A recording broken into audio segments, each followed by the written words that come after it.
वृक्ष की जड़ों में गौ माता का कच्चा दूध चढ़ाएंगे कि जीवन में कभी गरीबी नहीं आएगी, दरिद्रता नहीं आएगी।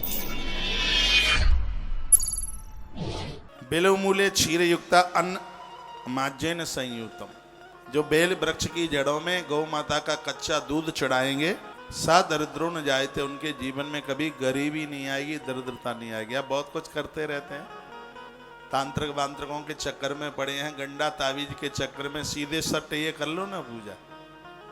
आस पास कहीं बेल का पेड़ हो, सुबह एक लुटिया में दूध और जल दोनों ले जाओ, एक दिया ले जाओ अपने संग ही, जल चढ़ा दो जड़ों में और एक दिया जला करके रख दो। एक आध महीने में ही देखो चमत्कार, कैसे सब कारोबार खुलते हैं, नौकरी बच्चों की लगती है, सब आनंद होगा घर में, सब ऊट पटांग खत्म हो जाएगा। इतना बड़ा प्रभाव है बेल पत्र का, बेल वृक्ष का, इतनी बड़ी महिमा है। दरिद्रता गरीबी नहीं आएगी। ऐसा नहीं है कि पैसा ऊपर से टपक जाएगा, पैसा तो ऊपर से नहीं टपकेगा, पैसा तो कमाना ही पड़ेगा, लेकिन धन आने के स्रोत बन जाएंगे, रास्ते खुल जाएंगे।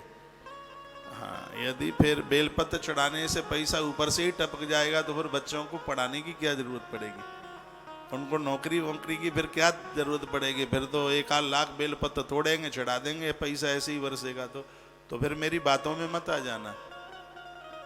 हाँ, पैसा ऊपर से नहीं टपकेगा, पैसा तो कमाना ही पड़ेगा। मेहनत खूब किया करो, हम लोग भी तो मेहनत करते हैं। और धन धर्म से आता है। धर्म कहते हैं गलत काम ना किए जाए। अपराधों से पैसा आ तो जाएगा लेकिन वो टिकेगा नहीं, बिल्कुल नहीं टिकेगा। चोरी का माल तो मोरी में जाता है ना। सबसे पहली बात तो है, अपनी दुकान पर जाएं, आप ऑफिस में जाएं तो ऐसे जाइए जैसे 4 धाम की यात्रा करने को जा रहे हो। घर से लड़के मन जाइए। जो अपने काम धाम में लड़ाई लुड़ुई घर में लड़के जाते हैं, उनके घर में काम की बरकत नहीं रहती। आप मंदिर में जाते हैं तो मंदिर में भी तो आप भगवान से पैसे ही मांगते हैं, हनुमान बाबा, हे लक्ष्मी मैया, बड़ा नुकसान हो रहा है, आप कृपा कर दीजिए। वहाँ भी तो आप पैसे ही मांगते हैं। तो मंदिर का भगवान आपको पैसा देता है तो आपका व्यापार भी तो आपको पैसा देता है। एक तो अपने व्यापार की कभी बुराई ना करें। बहुत लोग रोने रोते रहते हैं, अब तो इसमें कुछ बचा ही नहीं है, कुछ नहीं है, सब ऐसा ही है, सब पिट गया, लुट गया है। तो व्यापार भी रोता होगा, वो कहता होगा इस आदमी को मैंने कहाँ से कहाँ आकर के खड़ा कर दिया है और यह मेरी बुराई करता है। आप 100 काम 1000 काम नए कर लें, लेकिन जिस काम से आपने अपनी लाइन शुरू की है उस काम को कभी मन छोड़ना, वही काम तुम्हारी बरकत का कारण बनेगा। बहुत ज़्यादा विशाल ना रहे तो छोटा रहे, वो काम उजड़ना नहीं चाहिए, वो काम रहना चाहिए। जिस काम को आपने आरंभ में शुरू किया, जिस कार्य ने तुम्हें यहाँ तक पहुँचाया, आप अपने ऑफिस, दफ्तर, नौकरी, ऑफिस, जहाँ भी आप जाते हैं, उत्साहित होकर के जाइए। ऐसे जाइए जैसे तीर्थ यात्रा के लिए आप जा रहे हैं। ऑफिस में मुस्कुराइए, सबको देख करके हंसिए।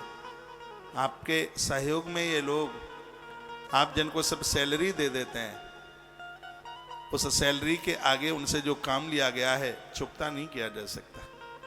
और याद रखना, वर्तमान समय ऐसा है जहाँ लोग सैलरी से नहीं, बाबू के व्यवहार से रुकते हैं। हर काम इतना डेवलपमेंट, इतना आगे बढ़ा है, लोगों की कमी पड़ रही है और लोग छोड़ छाड़ करके चले जाएंगे। इसलिए तो एक दिन मैंने बोला था कि कामों को फटाफट सिमटाओ, आगे के लिए छोड़ो मत। जो लोग आज आपके पास में हो सकता है वो कल नहीं रहेंगे, और जिनका व्यवहार स्वभाव ठीक नहीं होता उनके पास लोग रुकते नहीं है, लोग जमते नहीं है।